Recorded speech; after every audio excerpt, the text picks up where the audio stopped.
One of the things Nicole and I love about when we get the opportunity to sell in Madison or even in Guilford, right, side by side towns, is these downtowns, right?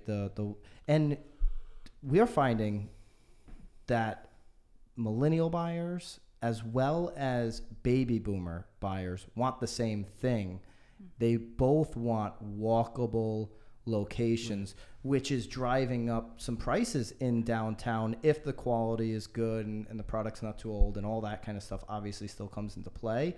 But downtown walkable locations like Madison has are extremely desirable, and it's why a lot of people are picking, whether it's a retirement home or whatever, these towns over other options. Madison's done a great job. I mean, when I go downtown and think about all of the establishments that are really unique to Madison, like the new one, the Madison Wine Thief. Have you been there yet?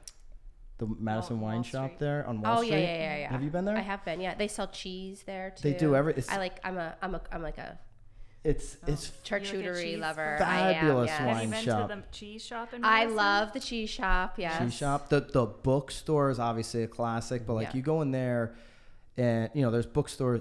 Amazon has over 80% of book sales in the country right now. 80% actually feels low, but that's where they're at. 80% of book sales, and that bookstore is like not thriving, going anywhere. It's thriving in this environment. They do events every single week.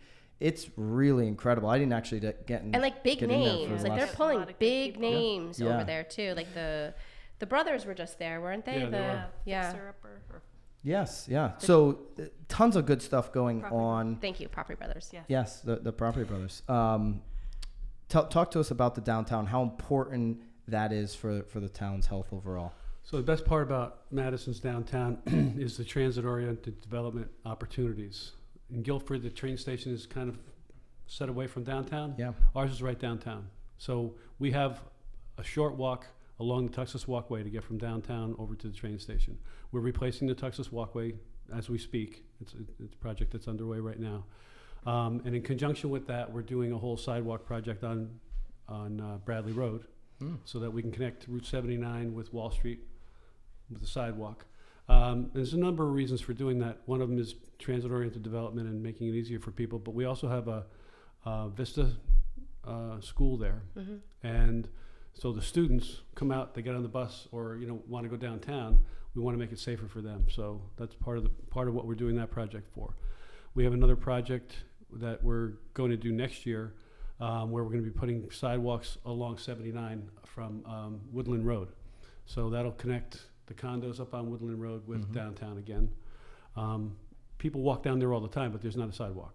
So we got a grant for that. We got a grant for the renovation of the Texas Walkway, and we got a grant for the sidewalks on Bradley Road. The other thing that's happening is the library project. They're on schedule and on budget, and they should be open next July. They've added, I think, 35,000 square feet, something like that. And in that square footage is a lot of community space. So another place where we're going to be picking up community space. For events and whatever. Meetings. Yeah. Meetings, events, art shows, all kinds of stuff. It's going to be a total of 35,000 square feet? I think they're adding 35,000. Adding. Yeah. Yeah, it looks massive. Yeah. Yeah. But one of the nice things that they did is they've listened to people who had input into the kinds of things they'd like to see in there. So originally they were building a building that was going to have a lot of windows, but no wall space. And the Art Society was like, what are we going to do they've always done shows there. So they're accommodating that. They've created spaces, and they're going to have standing walls too that they can use. But they want to also have a business incubator type space, so people who are in business in Madison on their own, working out of their house or whatever, can come down and meet other people who are in the same situation. You have to realize that there are two biotech companies in New Haven that are very successful, have grown quite big. Both of those guys started in their garage in Madison, and so we're looking for how do we continue to incubate those kind of opportunities. And I think that it's super smart, again, especially going back to what Byron said about Amazon, right?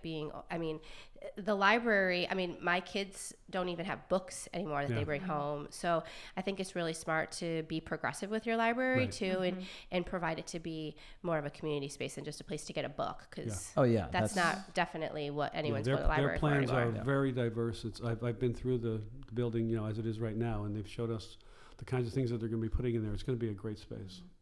Wow. That is cool. Erin, what do you find people are more passionate about when it comes to the downtown? Is it the like small business growth, or is it these types of like the library things that they can use for free? What do people in town really care about more? Well, I think people care about both.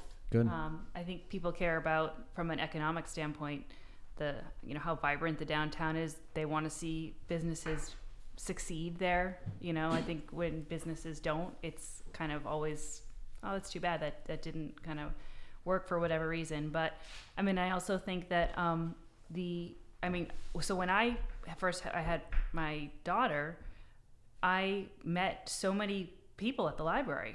That's where I met other moms, is those spaces. So I think, having the ability to walk downtown. Right now there's a great the annual scarecrow. The local businesses do the scarecrows. We take our kids downtown. We do like the walk looking at the scarecrows. So to have that space, and I think to Tom's point, to the fact that there is a focus on being able to safely walk is going to draw even more people down there. And I know people who come from Hartford down to Madison to go to RJ Julia's just to make a day of it. I was just in RJ Julia's, and Sharon, who I don't know if you know Sharon, I just met her. She's a very nice lady that works there. And, I'm just asking her what type, because I'm always interested in the communities, what's happening. And I asked her, what type of people are coming in here? She goes, oh my gosh, you wouldn't believe. There's people from everywhere all the time, every week coming in here because whether they heard about the downtown, just Madison, or this, the bookstore, and they're just coming from everywhere on the weekend trip. And it is a really cool, interesting place to come and visit. And I would say stay and live full time. Yeah, no. Well, I think what she's done a beautiful job though is like diversifying though too. There's the gift shop on one side. There's the cafe is great. In the soup. back. I'm a big believer in a soup a day. Yeah. So. I think that's why she's probably been able to have a little bit more longevity too. Like she's listening to people.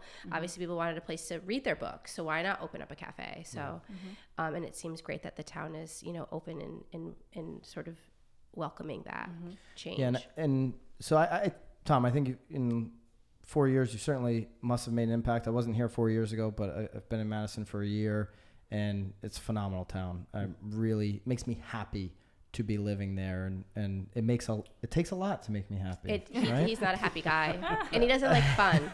But I have lots of fun. No, you don't. In Madison, I'm having tons of fun. Absolutely. No, I'm really enjoying it. So that's a testament to the work you guys are doing and how passionate people are about the town.